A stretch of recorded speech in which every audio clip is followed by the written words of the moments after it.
Magandang umaga, live mula sa Pag-asa Weather and Flood Forecasting Center. Ito po ang Panahon TV. Time check po muna tayo, 11:03 ng umaga ayon sa Philippine Standard Time. Mga kaibigan, ngayong mainit na panahon ay apektado rin ang levels ng tubig sa ating mga dam dito sa Pilipinas, lalong-lalo na dito sa Luzon. Silipin natin ang sitwasyon nito sa pamamagitan ng dam update na inilabas ng Pag-asa DOST. Unahin po natin ang tatlong chief dams ng Luzon ay ang Mangat, Pantabangan at Magat. Ang tatlong ito ay may iba't ibang function sa pagbibigay nito ng tubig dito sa Luzon. Unahin po natin ang Pantabangan Dam, considered isa sa mga pinakamalinis sa bansa at isa sa mga pinakamalaking dam sa Asia na nagbibigay rin ng irrigation water sa Luzon farmlands at power supply. Kaninang alas 6 ng umaga, nagkaroon ng deviation na negative 0.02 ang tubig sa Pantabangan at bumaba ito ng bahagya.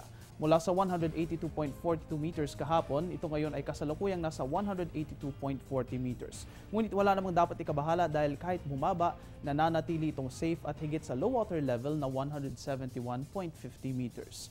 Sunod naman sa ating update ang Magat Dam, isa sa pinakamalaki sa bansa at nagbibigay ng irrigation at power supply dito sa Luzon.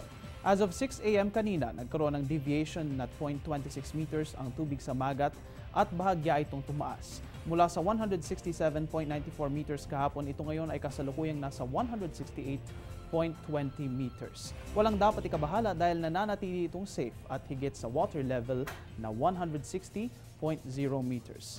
At last but not the least sa ating update, ang Angat Dam, located sa Bulacan at siyang nagbibigay ng utility water supply dito sa Metro Manila at sa mga kalapit nitong lugar.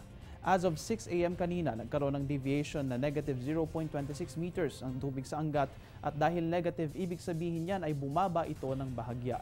Mula sa 173.60 meters kahapon, ito ngayon ay kasalukuyang nasa 173.34 meters at ito nga ay nananatiling nasa ilalim ng low water level o less than 180 meters.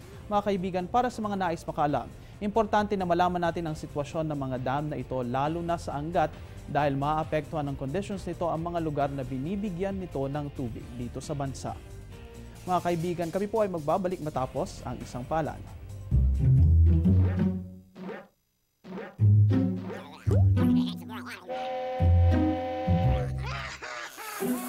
Worried kung nasaan ang package mo? Sa Air 21, worry-free!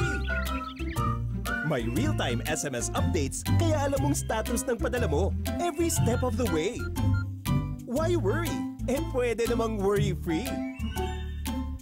Sa Air 21, sagot ko, padala mo.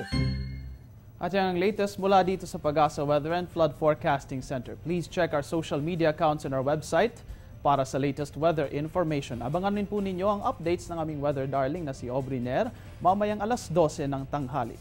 Ako po ang inyong weather guide, Earl Figuracion. Magandang umaga sa inyong lahat.